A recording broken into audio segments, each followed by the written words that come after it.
আজকে কলকাতার যুবভারতীতে যে দৃশ্যটা দেখলো বাঙালি, সত্যি এটা লজ্জাজনক বিষয় একটা।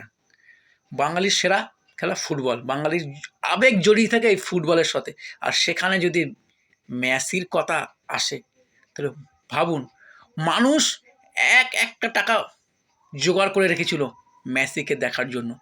যে মেসি বিশ্ব মাতিয়ে বেড়ায় ফুটবলের জাদুতে, তাকে সামনাসামনি দেখার জন্য। কিন্তু কি হলো, 5,000 থেকে 20,000 টাকা পর্যন্ত টিকিট মূল্য রেখেছিল, তাও মানুষ টিকিট সংগ্রহ করেছে।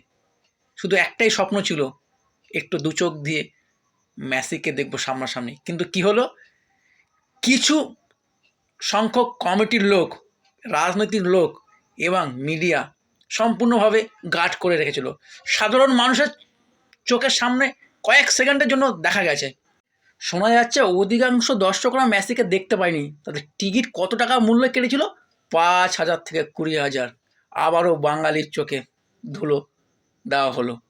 ভাবুন, যেখানে বাঙালির আবেগ থাকে ফুটবলকে জড়িয়ে, আর সেই আবেগকে নিয়ে আজকে খেলা হয়েছে। সত্যি যুবভারতীতে যে দৃশ্যটা দেখালো আজকে, এটা বাঙালি কখনো আশা করতে পারেনি। একটা লজ্জার ঘটনা ঘটে গেল সত্যি।